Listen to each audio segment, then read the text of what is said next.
Tiso is very pleased that you prevailed, but wishes to make a quick exit at this time. Blast! Where did he go? Where did he go? That infernal imp. It is a monster in disguise, a fiend, come forth to torment me until the day I die. Lendl storms off in a fit of anger. Tiso appears once the coast is clear and expresses his gratitude again. What Lendl said before, if Tiso truly is a descendant of Haup the Swallow, then he has quite the legacy to live up to. Bask now in the wisdom of the scribes. Yes. Rookie did well, as always. And so did you. You get a little passive, I suppose? Until the next rite. Check inside your black wagon from time to time. Oh, I always check. Don't you worry, loading screen. Don't you worry. I always check. Now, you return to the wagon after you and your fellow exiles secured victory from the accusers and find Wolfred waiting for you there. Well done back there, my boy. You are serving your companions well. Now then, I've something that I wish to share with you, if you've a moment. I have discussed the plan of which we're all a part. I have a means of measuring our progress towards the goal of it. I'd like for you to have a look at it.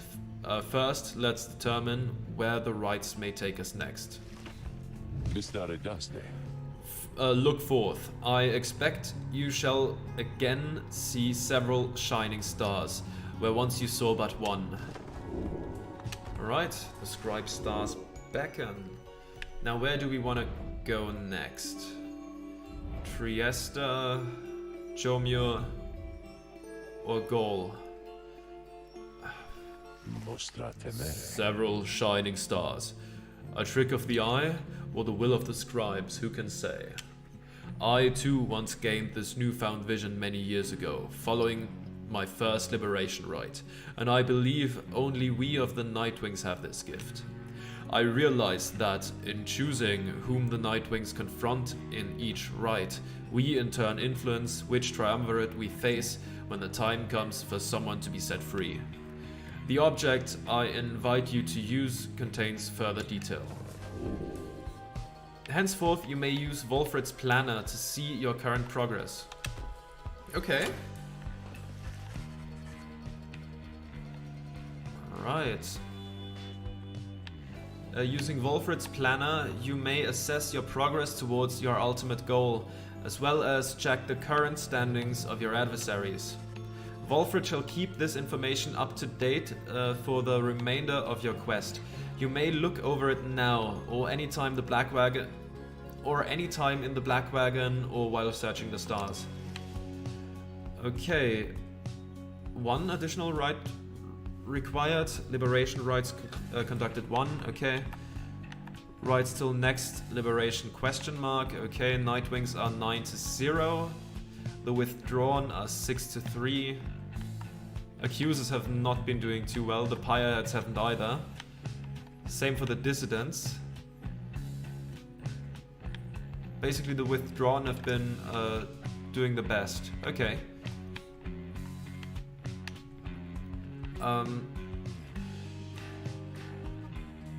Medium the 2nd of Ninth Moon, 837 AS. At long last, the plan is well underway. The cycle of the rites turns quickly for the time. We soon should have another stab upon the fall of Solian. Okay. Alright, let's go back then. Right, who do we face here? We face the Essence. They all fly, which can be a bit tricky, I feel like. South Star against the what were they? The Pyre Hearts? The worm people. Sure. That seems manageable, I think. Where was the last one? Right, Trieste. Against the against the dissidents. Okay. Let's go face the Pyre Hearts. I think that seems fine. Plus, we haven't been there in a while. Alright. Is this knight to understand that we shall soon confront Sir Deluge and the Pyre Hearts once more? Then this is to be a most exciting time. This knight's one-time commanding officer, imagine, if you will, a worm without the slightest trace of bravery. Sir Gilman then recants his tale of Sir Deluge's past, and how it is that they wound up together in the downside. Sir Deluge, a worm knight of the Sea Dominion, and former ally of Sir Gilman, he lacks the sort of courage for which his kind is known, yet somehow leads the Pyre Hearts anyways. Some worms born under the Sea Dominion's waters sought life's meaning on dry land. The Commonwealth recognized their chivalrous traditions and soon put them to use. Sir Deluge was just another bit of frontline fodder in the war against the High Wing remnants. Yet, time and again, he distinguished himself for one simple reason: he would not die. His unusual instinct for self-preservation kept him safe in many battles, and over time he was repeatedly promoted for lack of any real competition. Then, in the Battle of the Spiral Sanctum, when retreat certainly was not an option, Sir Deluge retreated anyways. This was a breaking point, and he at last was sentenced to exile, the Spiral Sanctum, the burned down remains of the old capital of the Commonwealth. The remains stand as a warning to those who would seek to spread forbidden knowledge. Okay. In the downside he sought water, where he made contact with Sir Gilman and other members of his kind. They all saluted him as their superior.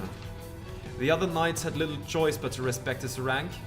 As the Pyre Hearts, they conduct the rites in the name of their great hero, the Under King Ors, while adhering to their strict code. The Under King Ors, 7th of the 8 scribes in the Book of Rites, known as the Persevering or the Sea Sojourner. The legendary leader of the Worm's undersea crusades sought to reach the edge of the abyss. Okay. This knight might not have failed quite so miserably at the Battle of the Spiral Sanctum had his entire regiment not turned in disarray after Sir Deluge fled. Perhaps by confronting his former commander, this knight's own honor may be regained in part. For now, however, this knight must beg your leave. You say good night to Sir Gilman in turn. There is no time to make flight preparations now, though in the morning you will press on once again. Page revealed, the accusers. Okay. Let's take a look at that. In what book? In book 7. Okay. No, that I selected the wrong one. The accusers. In the words of Haoub the Swallow, the accusers formed under Golathanian. He is a big man. He values justice, loyalty, steadfastness. Golathanian and where did the "and" come from? Golathanian, he says that the accusers take their name from one of his most accomplished legions from his former military days. All among them, in fact, served the Master General at one time. They represent the stoutest-hearted people of the Empire, who held true to Myr and Golathanian to the end. The golden colors of their raiments are reminiscent of their old shining armor, is his claim. Ever shall they seek out those with the truest spirits and the strongest sense of purpose to replenish their ranks. Replenish. Yeah. Okay. What is that? Wolfred's planner. Okay, sure. Seems good. Oh, should we select it just to stop it from sparkling? Hmm? Oh, you want to talk. You're so small, I barely noticed you. Tiso has seemed somewhat less cheerful since his run-in with Lendl and the Accusers. He approaches you, wanting for you to hear him out. Tiso seems unhappy about something Lendl said to him. Tiso understands full well why Lendl is angry with him. While Tiso does not like Lendl as a person, he recognizes nonetheless that he denied his freedom. It was a liberation rite. He did what he felt necessary. He wanted to help his friends go free. Nonetheless, he still feels a certain guilt and regrets that the rites force exiles into such situations. He falls silent for a while. Whether the 8 scribes ever intended for him, such as he, to participate in the rites firsthand is difficult to know for certain. Then, Tiso is grateful to you for listening. He knows the scribes create the rites with good intentions. He promises to keep doing his best to live up to the legacy of the scribes. He bounds up into the rafters with some of the other drive imps. Regardless of whether he truly is a descendant of Haub the Swallow, surely the scribes would have been proud of him. Okay. There for them. Achievement unlocked. Okay, nice, nice. Let's continue our journey then. See where it leads us. Being here in Flagging Hands continues to sap most everyone's spirit. But we're about to leave. We were just about to leave. Oh, yeah. Take off. Oh, we have to hold it down. I completely forgot about that. Alright, now we're in the air. I'm just quickly pouring another cup of tea because some of these voices are harsh on my voice. Alright, now over there into the corner. We're nearly there, judging by how far it's moving. Who's in there? I always forget which teams have which symbols, so I don't know what team that was. Ridge of Gaul. Yonder lies the Ridge of Gaul. Somewhat less imposing when viewed from this vantage point. Do you not agree, reader? The myths of the downside hold that it is no mere ridge of stone, but the remains of Lord Gandroth, once slain by Gol... I always struggle with that name. Golathanian himself. Though perhaps such tales are of little import now, when you stand in front of the Pyre hearts there in just a short while. Okay, now, do we go to Blooming Pool or to Hollow Root? The northern route of the Ridge of Gaul goes through a small exile encampment. Tiso suspects you may find something of value along this route, whatever. The southern route of the Ridge of Gaul goes through a humid area pocked with hot springs.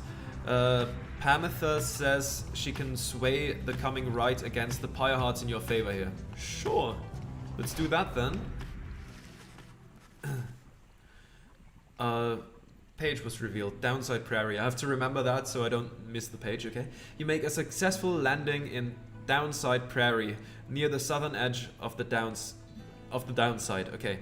Memories of having first met Hedwyn, Jodariel and Rookie come flooding back. You now should have some time in the vicinity before continuing onward towards the Ridge of Gaul by land. Okay. Oh, I don't really want to do Beyond the Crystal stuff right now, if I'm being honest. Downside Klinger. Yields fruit from time to time, though only if one says the magical word. Okay. Let's take a look at the book. What page? Forsaken Lands.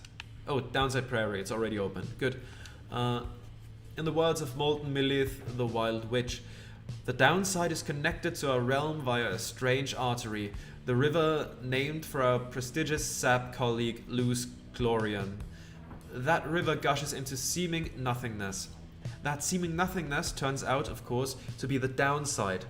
Its existence undermines thousands of years of thought about the composition of our world.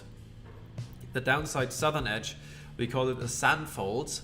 It is a desecrated wasteland, speaking well to this lack to this land's lack of hospitality.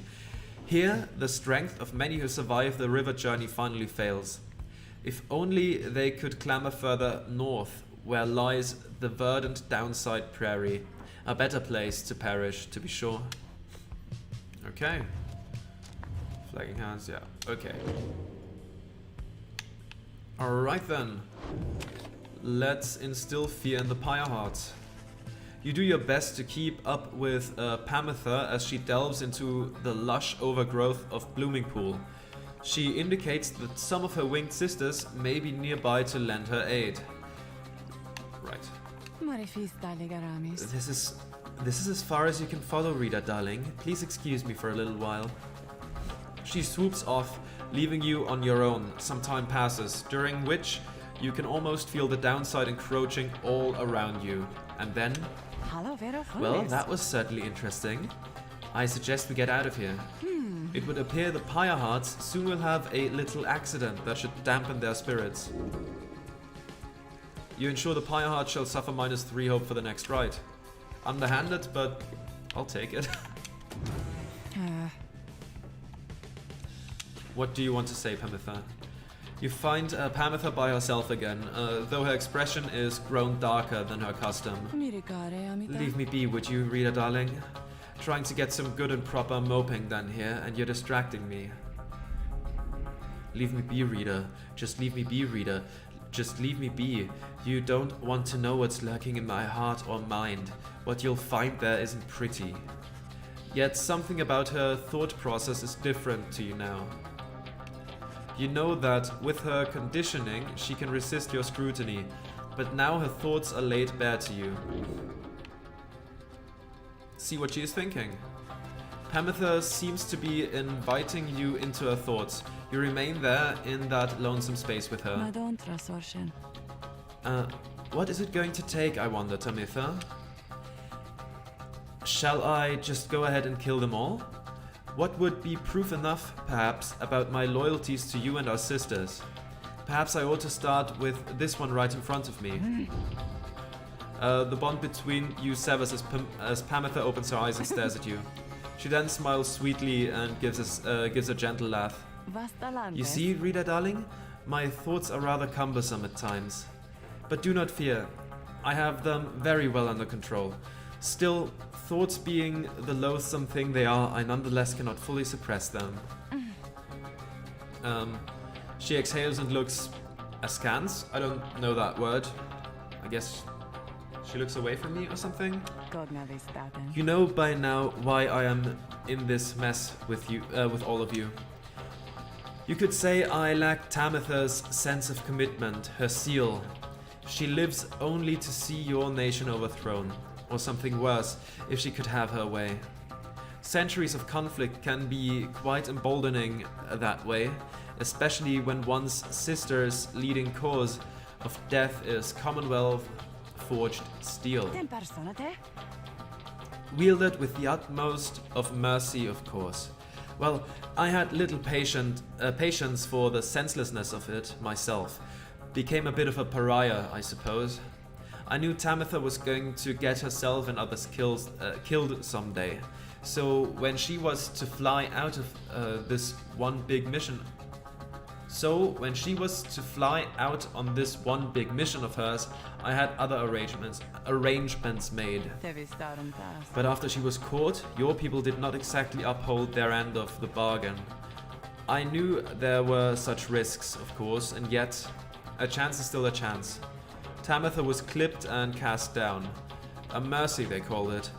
I did not see it that way, and in my growing protests of her treatment, I was soon enough to follow. She falls silent for a while. I haven't yet decided if I entirely regret my actions, but I do seek Tamitha's forgiveness and wish that she could see my thoughts for what they are, as it seems you can. Then she might realize our nation's people have much more in common than she knows.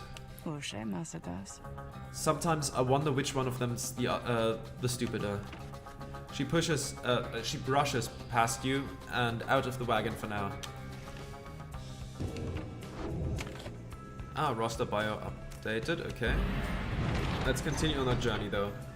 to the Ridge of Gaul, one of the downside celestial landmarks. You are to conduct the rites here soon against Sir Deluge and the Pyre Hearts, not Pyre Heads. I always want to say Pyre Heads, but that's not what they're called. Here in the lonesome lands of the Downside Prairie, you encounter a messenger imp, come to deliver news and rumors from the other side. The news this time pertains to Jodariel, whom you liberated at the fall of Soliam. You learn Jodariel's past transgressions have all been forgiven. She soon was to be reinstated on the Blood Border, on the presumption that she wanted her old status back. In fact, she was offered an especially prestigious leadership position in the First Vale, for a demon such as she could not be seen in the streets. But she refused the gesture, rather bluntly, the report suggests. Instead, she sought Wolfred's agents as well as several of her former fostered sons and daughters, and so the ranks of the revolution grow stronger. The last part of the messenger imp's news must have been damaged in the transit, though appears to be in Jodariel's own words. All you can tell is that it says await. You thank the messenger imp for relaying this information. Your companions are excited to discuss the news. Tiso is fired up about the news of Jodariel's return to the Commonwealth. Do you think she still has her horns now that she's back up there? You give it for us, Jody. I knew you had it in you. She is an inspiration to us all, or to this knight she is at least. There is nothing she can't handle. I miss her bad sometimes, but I'm glad she's all right. Wonder what the rest of her message said. The news of Jodariel's liberation fills you and your fellow exiles with a newfound resolve. +1 hope for the next rite. We wish her luck and we continue on.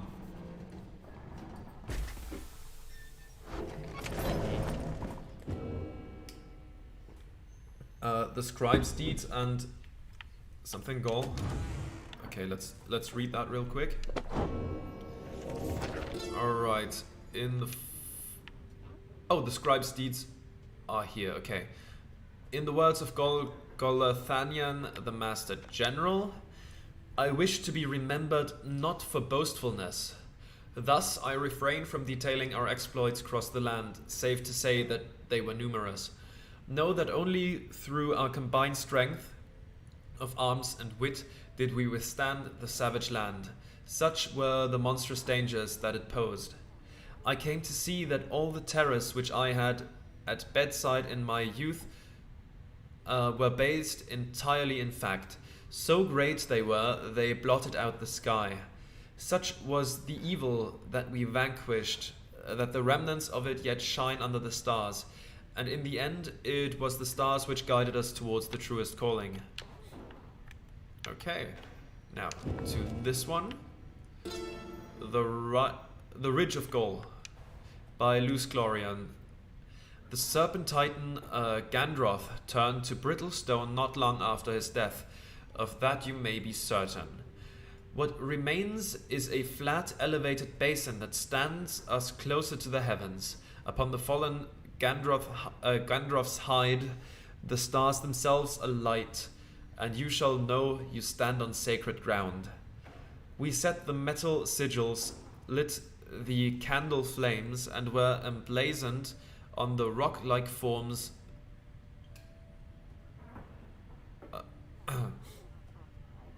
the sigils of our passage to and from this land.